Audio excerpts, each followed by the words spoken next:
Hoje nós vamos meditar no Salmo de número 54. Diz assim a palavra do nosso Deus: Ó Deus, salva-me pelo teu nome e faze-me justiça pelo teu poder. Escuta, ó Deus, a minha oração e dá ouvidos às palavras da minha boca. Pois contra mim se levantam os insolentes e os violentos procuram tirar minha vida. Não tem Deus diante de si.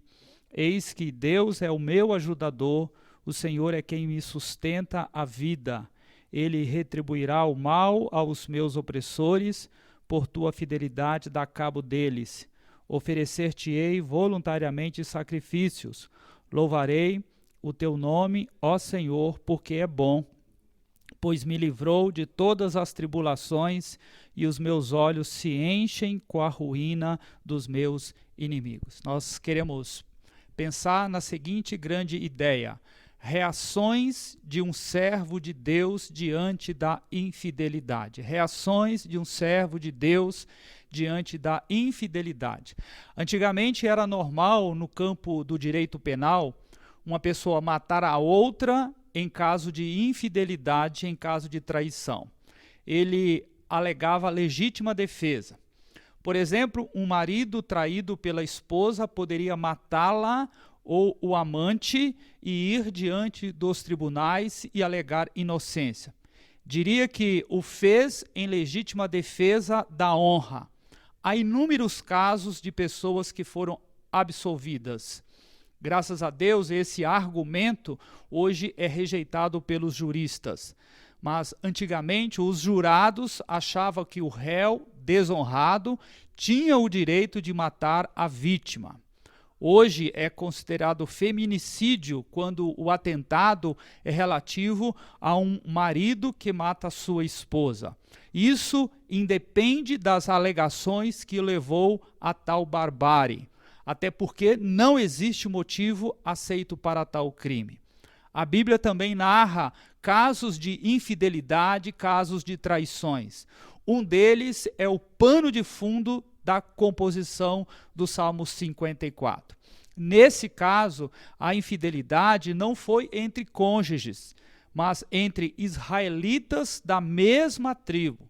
Davi, o escritor do Salmo, foi o alvo da traição e a sua reação foi e ainda é um modelo para os servos de Deus que estabelece princípios universais de relacionamento. O contexto é apontado no título do Salmo.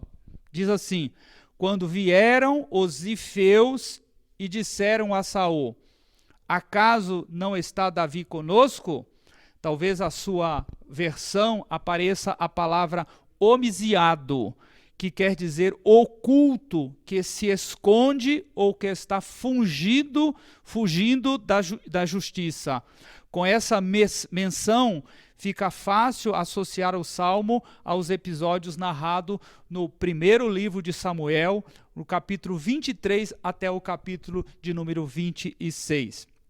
Esse contexto diz que Davi escreveu esse salmo numa ocasião em que estava fugindo de Saul para não ser morto. Enquanto fugia, ficou sabendo de uma invasão filistia à cidade de Keila, no território de Judá, tribo de Davi. Então, apesar do risco e do medo de serem pegos, Davi e seus homens foram até Keila e a libertaram dos seus inimigos. Com a notícia de que Saul vinha cercá-los, fugiram da cidade de Keila e rumaram para o deserto de Zif, a sudoeste de Hebrom. A distância e a falta de informações do rei mantinham Davi e seus soldados seguros. Porém, os homens de Zif, israelita que, como Davi, pertenciam à tribo de Judá, quiseram aproveitar a oportunidade para, traindo seu irmão, obterem vantagens do rei Saul. A traição dos zifeus quase custou a cabeça de Davi.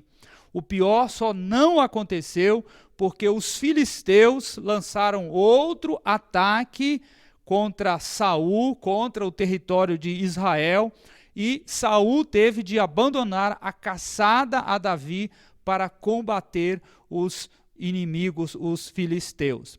Ao reagir à traição dos seus irmãos zifeus, Davi exemplifica 3 reações que o servo de Deus deve ter ao ser traído. Primeira, está no verso 1 e verso 2. Devemos buscar a Deus em oração. Em lugar de vingança por causa da traição, a primeira coisa a se fazer é buscar a Deus em oração. Por quê? Porque a nossa natureza pede vingança, e é através da oração que vamos pedir a ajuda de Deus contra esse tipo de sentimento pecaminoso. Davi recorre ao Senhor como alguém necessitado. O verso 1 e 2 diz assim: salva-me pelo teu nome, ó Deus, e faze-me justiça com a tua força. Ouve a minha oração, ó Deus, e atenta para as palavras da minha boca. A insistência na súplica é um traço marcante da humildade de Davi, por causa da sua incapacidade de lidar com esta situação. Oração é sempre a solução. Orar por alguém que foi infiel a você é um ato de amor a Deus e, consequentemente, também ao próximo. É o resumo dos 10 mandamentos que o Senhor Jesus disse que devemos amar a Deus e ao próximo acima de qualquer coisa. Eu diria que orar pelo inimigo é o maior exercício do cristianismo. A pessoa que faz isso demonstra que realmente tem o Espírito Santo habitando no seu coração, que é um filho de Deus, que foi transformado, regenerado, justificado e santificado. Lá em Mateus 5:44, Jesus disse: amai os vossos inimigos e orai pelo que vos perseguem. Orar por seus inimigos é uma das formas mais profundas de amor. Orar é interceder a Deus em favor deles, para que eles mudem, para que eles se convertam, orar pelo arrependimento deles. O Senhor Jesus, quando estava pendurado na cruz, orou pelos seus acusadores. Lá em Lucas 23:34, ele diz o seguinte: Pai, perdoa-lhes, porque não sabem o que fazem. Estevão, quando estava sendo apedrejado, também orou pelos seus inimigos. Lá em Atos 7:60, ele diz: então, ajoelhando-se, clamou em alta voz: Senhor, não lhes imputes este pecado. Precisamos desejar o melhor para os nossos traidores, e o melhor remédio para a cura da nossa alma é expressarmos isso em oração ao Pai Celestial. Foi isso que Paulo fez pelo povo judeu, e olha que eles tornaram a vida do apóstolo Paulo difícil em alguns momentos. Romanos 10:1 diz: a boa vontade do meu coração e a minha súplica a Deus a favor deles são para que eles sejam salvos. Ore a Deus por aqueles que vos perseguem, para que eles alcancem a graça, alcancem a misericórdia, alcancem a salvação de Cristo Jesus.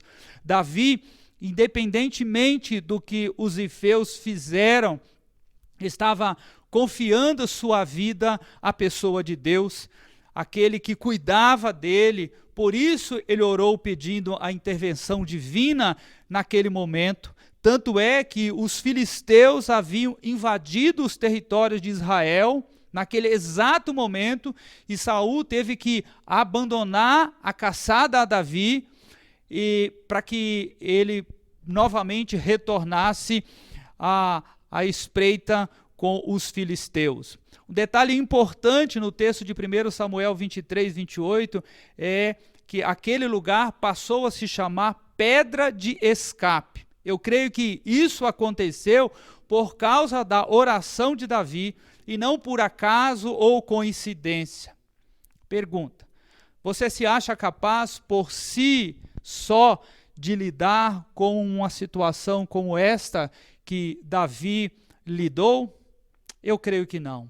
Por isso é que a oração é extremamente importante. é o momento onde vamos nos derramar diante de Deus com muita humildade, com sinceridade, pedindo a Ele ajuda para lidarmos com esta situação. Você ora pelos seus inimigos, por aqueles que são infiéis a você, por aqueles que te traem, que te prejudicam? Deve fazê-lo. Nós estamos falando sobre 3 reações que o servo de Deus deve ter ao ser traído. A segunda reação está no verso 3 e no verso 4, é depender de Deus. A segunda reação é o resultado da primeira, a dependência de Deus, é o reconhecimento de impotência, de que nada podemos fazer a não ser aquilo que Deus determine, inclusive orarmos pelos nossos inimigos. É isso que nós temos aprendido na palavra dele. Por isso que Davi declara a todos, no verso 3 e verso 4, pois contra mim se levantam os insolentes e os violentos procuram tirar minha vida, não tem Deus diante de si, eis que Deus é o meu protetor ou meu ajudador, o Senhor é o sustentador da minha alma. É Deus quem tem sustentado a sua alma, a sua vida. Levando em conta que minha alma, nesse contexto, é uma figura de linguagem, pois, na verdade, a ideia de dependência era total. Em outras palavras, Davi estava declarando que confiava menos em si mesmo e mais na pessoa do próprio Deus, o seu sustentador. A Bíblia ensina que Deus é nosso ajudador, ou, citando um sinônimo, que Deus é o nosso auxiliador. Quando nós lemos lá os escritos de Moisés sobre a criação, em Gênesis 2:18, que Deus criou uma auxiliadora idônea para o homem, e outra versão diz ajudadora fiel, ele não está em nenhum momento criando um ser inferior ao homem, até porque a palavra auxiliadora aplica à criação da mulher, é a mesma palavra usada quando se refere a Deus como aquele que vem em nosso auxílio, em nosso socorro, é o nosso ajudador, como Davi cita aqui no Salmo 54. Isso combate a tese dos movimentos feministas que instigam brigas entre homens e mulheres, disputas. Daí vem as competições, as rivalidades que temos visto no mundo de hoje. O ser humano precisa, mais do que nunca, nesse momento de pandemia, depender de Deus, que foi o que o apóstolo Paulo fez. Paulo era um fariseu estudado, respeitado e temido pelos cristãos. Mas depois que Jesus o salvou e chamou para ser apóstolo, ele se transformou em alguém desprezado aos olhos do mundo, tido como louco. Para ele, isso não importava, porque ele passou a depender de Deus. Tem um texto escrito pelo apóstolo Paulo, a carta à igreja de Filipos, lá no capítulo 3, verso 4 até o 11, diz assim: embora eu mesmo tivesse razões para ter tal confiança, se alguém pensa que tem razões para não confiar ou para confiar na carne, eu ainda mais, circuncidado no 8º dia de vida, pertencente ao povo de Israel, à tribo de Benjamim, verdadeiro hebreu, quanto à lei fariseu, quanto ao zelo perseguidor da igreja, quanto à justiça que há na lei, irrepreensível. Mas o que para mim era lucro, passei a considerar perda por causa de Cristo. Mais do que isso, considero tudo como perda, comparado com a suprema grandeza do conhecimento de Cristo Jesus, meu Senhor, por cuja causa perdi todas as coisas, eu as considero como esterco para poder ganhar a Cristo e ser encontrado nele, não tendo a minha própria justiça que procede da lei, mas a que vem mediante a fé em Cristo, a justiça que procede de Deus e se baseia na fé. Quero conhecer a Cristo, ao poder da sua ressurreição e a participação em seus sofrimentos, tornando-me como ele em sua morte, para que, de alguma forma, alcançar a ressurreição dentre os mortos. Que precioso são essas palavras do apóstolo Paulo. Ele afirmar que ele não tinha justiça própria, que ele considerava tudo que antes dava valor como esterco. Para ele, a única justiça que importava era aquela que vinha da parte de Deus, baseada na fé em Cristo Jesus. Por que ele não se abalava com as coisas ruins que aconteciam em sua vida? O que será que ele estaria fazendo nessa pandemia, nesse confinamento, se ele estivesse aqui? Como que ele reagiria a tudo isso? Qual seria os ensinamentos do apóstolo Paulo à igreja de Deus hoje em dia? Qual que era o segredo do sucesso do apóstolo Paulo? Paulo dependia única e exclusivamente de Deus. Este era o seu segredo. E se aqui ele estivesse, ele estaria igualmente dependendo da pessoa de Deus. Davi, milhares de anos antes, vivia da mesma forma. Davi sabia que nada poderia acontecer com ele se não fosse parte do plano de Deus sobre a sua vida. Davi sabia que os traidores, os violentos, não tinham Deus. Ele sabia que o Senhor era quem iria sustentar a sua vida, e Deus realmente o fez. Tanto é que Davi foi elevado à condição, ao posto de rei sobre Israel. E Davi também foi considerado um homem segundo o coração de Deus. Nós estamos falando sobre 3 reações do servo de Deus, ou que o servo de Deus deve ter ao ser traído. A última reação é ser justo como Deus é. Está no verso 1, a parte B do versículo, e o verso 5. Sendo ou seguindo a lógica dos antigos tribunais brasileiros, Davi podia se dizer ferido e traído. Davi poderia buscar vingança por meio de um ataque violento aos zifeus, justificando que ficou muito magoado com a traição. Podia até dizer que a sua honra foi ferida, mas ele não fez nada disso. Mesmo se sentindo traído por seu próprio povo a quem ele defendia, Davi entregou o caso ao Senhor, o justo e sábio juiz, capaz de julgar situações como esta. Por isso, ele afirma aqui no verso 1, a parte B, faze-me justiça, e também no verso 5, Deus fará o mal voltar aos meus inimigos, faze-os calar por meio da tua fidelidade. Na verdade, esse é um traço marcante da vida de Davi. Mesmo quando os homens eram desleais com ele, ele não era desleal com os seus traidores. Um bom exemplo dessa atitude é a postura de Davi quando teve a oportunidade de matar Saul, acabar com a perseguição injusta e como prêmio ser coroado rei sobre Israel. Nessa ocasião, Davi fez o que ninguém esperava. Quando os seus amigos lhe sugeriram um ataque mortal a Saul, Davi lhes explicou que cabia ao Senhor vingar o mal. Lá no primeiro livro de Samuel, capítulo 26, verso 9 e verso 10, diz assim: Davi, porém, respondeu a Abissai: não mates, pois quem haverá que estenda a mão contra o ungido do Senhor e fique inocente?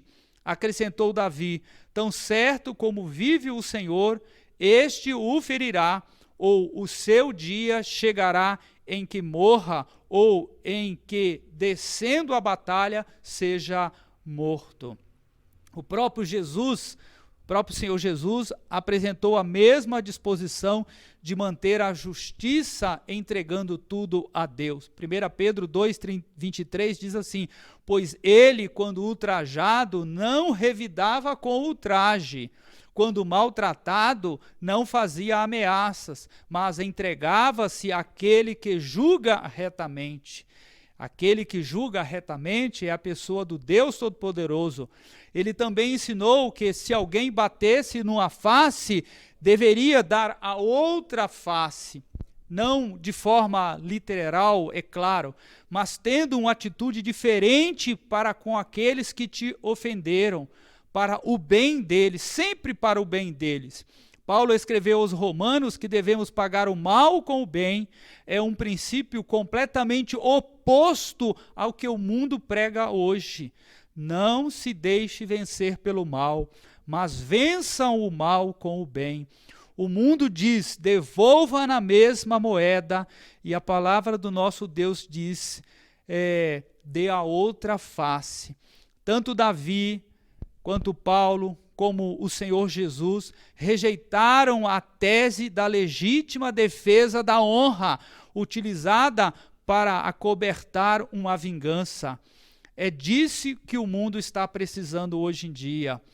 Davi, com o coração contrito, em oração, dependendo de Deus, buscando ser justo como Deus, não teve outra atitude que não fosse a de adorar ao Senhor voluntariamente, espontaneamente. Diz aqui o verso de número 6, que eu te ofereça sacrifícios por iniciativa própria. Louvarei o teu nome, ó Senhor, porque é bom. Davi voluntariamente adora o Senhor de todo o coração, reconhecendo que o Senhor é quem o tem livrado de todas as coisas. Verso 7, a parte A diz, pois me livrou de todas as tribulações. A parte B diz que os olhos de Davi se encheram com a ruína dos seus inimigos. Tudo indica que se encheram de lágrimas, que Davi deve ter chorado de tristeza por ver seus inimigos perecendo. Esta é uma atitude que Deus espera de nós, os servos deles, que a gente chore em ver a morte de pessoas, a tristeza de famílias, o sofrimento das pessoas nesse momento de pandemia, e que de alguma forma nós venhamos a estar orando pelo sofrimento dessas pessoas.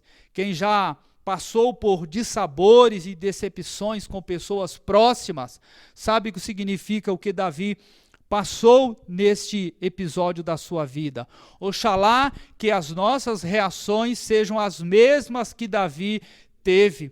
E quem quer, de fato, servir a Deus, concorda que ver o próprio Senhor Jesus sendo exemplo de uma atitude tão radicalmente contrária ao mundo é um encorajamento incomparável, nos dá ainda mais esperança. Lembrando-se sempre que nós não estamos vivendo na lei que dizia olho por olho, ou devolva na mesma moeda, olho por olho, dente por dente, mas nós estamos vivendo no tempo da graça. Foi isso exatamente o que o Senhor Jesus fez com Pedro, aquele que negou o Senhor Jesus por 3 vezes.